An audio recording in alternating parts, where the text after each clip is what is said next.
Hi everyone, my name is Ryan with Electric Brewing Supply, and today I'm going to go over our 50 amp BCS 2 element control panel. This is going to be the one that is featured on our website. We'll go ahead and pull that up real quick. That's the one that's on our website. So this is going to be the completed panel here.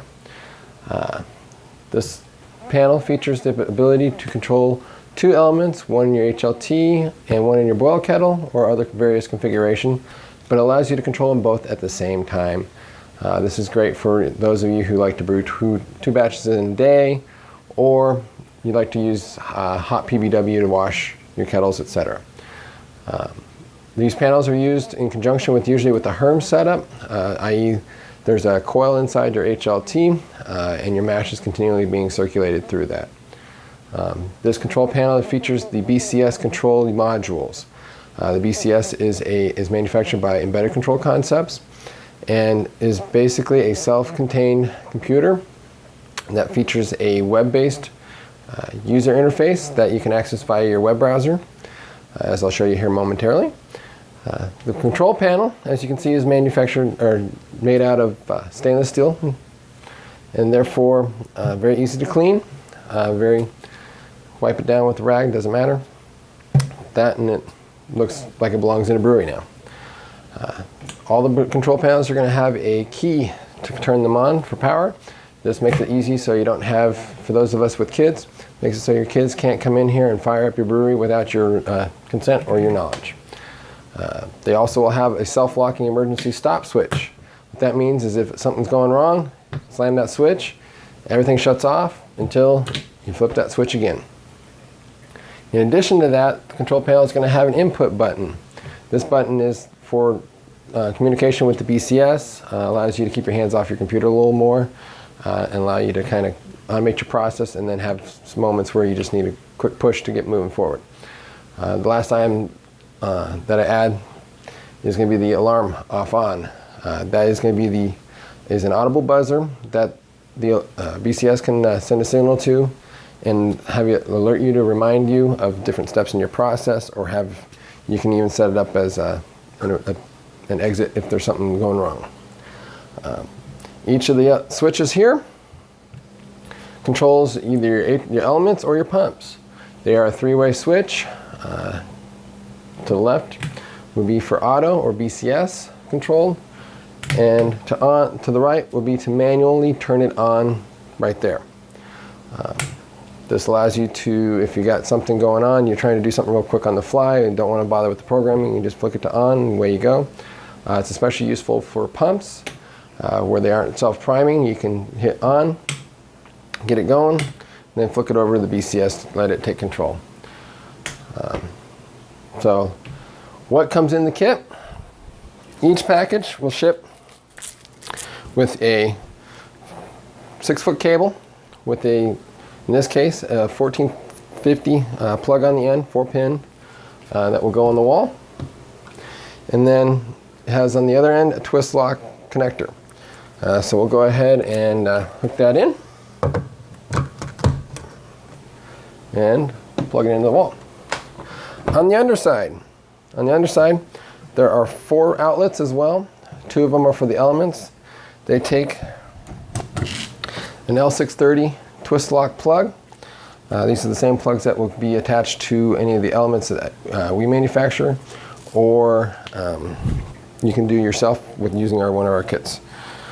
So we'll go ahead and hook these in. All right.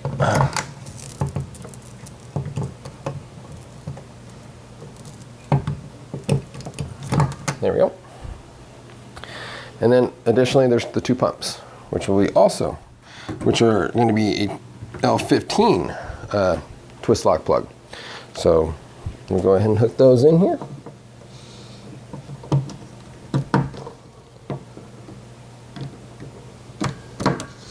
In the kits, you'll also get the plug ends for your pumps. Most people use a chugger pump or other various pumps, but they'll have a standard wall plug on them. You can cut that off and attach these plugs and quickly change it. Or what I've also seen done is create a jumper, if you will. It allows you to keep the regular end on one, but then you take an extension cord and lob off the plug in, and you can put one of these on there instead. In addition to the pump ends, the kit's going to come with 4 temperature probes, 3 of which are going to be 4-inch and 1 is going to be a 6-inch. I generally can change that up just as easily, but I generally put the 4-inch in the HLT, the boil, and the knockout, so on your coil, for those that use a counterflow chiller or a plate chiller. You can also use it elsewhere in your brew process, or in some cases monitor a fermenter. The probes will come, they're got a braided poly, just kind of keep a continuous finished look on everything, but then they are a straight probe. They will ship with these 1/2-inch compression fittings. They slip right on the ends, like so, and then you would take a washer, the washer, lock nut, and O-ring that also come with it, and you'd mount that to the side of your kettle. The temperature probes are actually installed using a silicone O-ring, so you can loosen up a little bit when there is no moisture, when there is no liquid on the other side. You can loosen them up and take them out easily for cleaning or for moving out completely.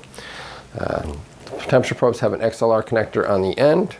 These work great for keeping you nice and secure in the kettle here.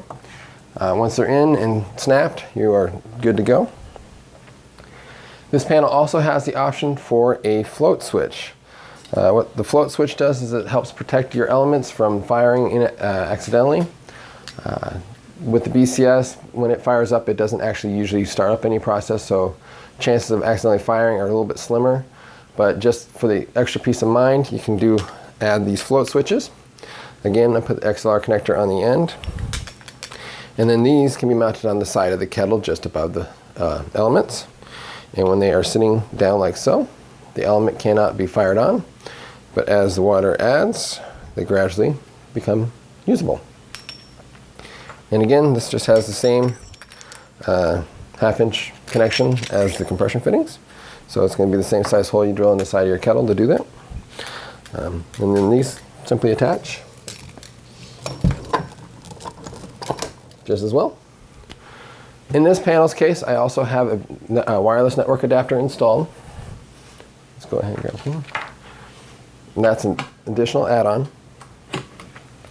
But because for some of us, we like the Cat 5, as I did on mine here.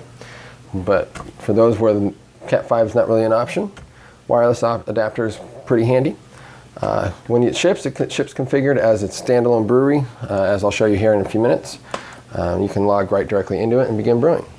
With a little more time, you can actually have it connect directly to your home's wireless network, and then you can access it from anywhere in your network, or even extend it to the internet, so you can access it from work. So we'll go ahead and turn this on. Nothing happens aside from the green light here. That's a good thing. So, and if we were to hit e-stop, the e-stop's pressed. Red LED indicates that it's pressed, so don't freak out if there's nothing on.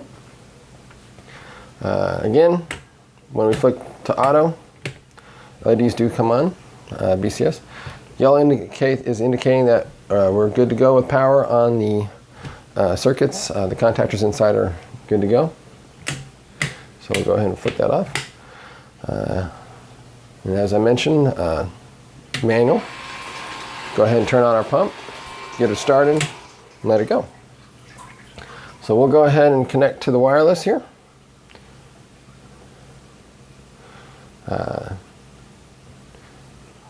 Wireless being eBrew Supply. Once it's connected,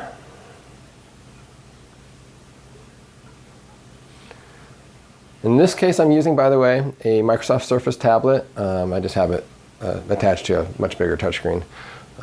But it's just a Windows Surface tablet. You can do it with an Android tablet, Android cell phone, Windows cell phone, any device that has a web browser. For those that really want, I believe there's an app for the Mac, and for the there used to be an app for the Android as well. But most just rely on the web browser. It's the most effective solution. So we'll go ahead, and we are connected now. So we'll go ahead and pull up that particular device. We'll map over to the right address here.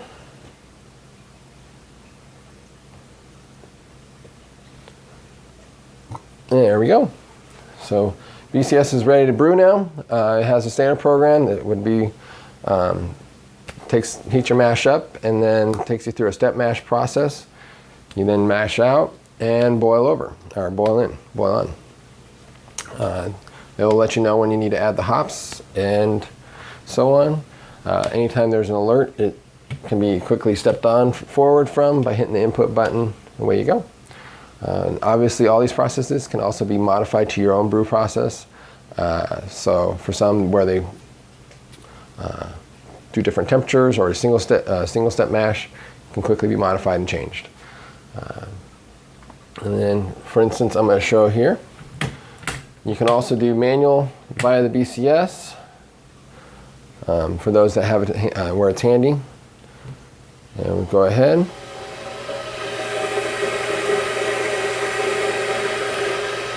And we'll go ahead and turn that back off.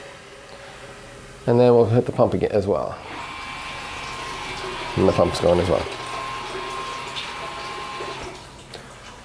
And then you can always hit, the moment you hit process, away it goes. So that's the BCS 450 amp panel. I hope I covered everything you all are interested in knowing. If there are any questions, let me know. You can email me at sales@ebrewsupply.com. And that, everybody, is our 50 amp BCS control panel with the float switch add-on and the wireless add-on. Thank you.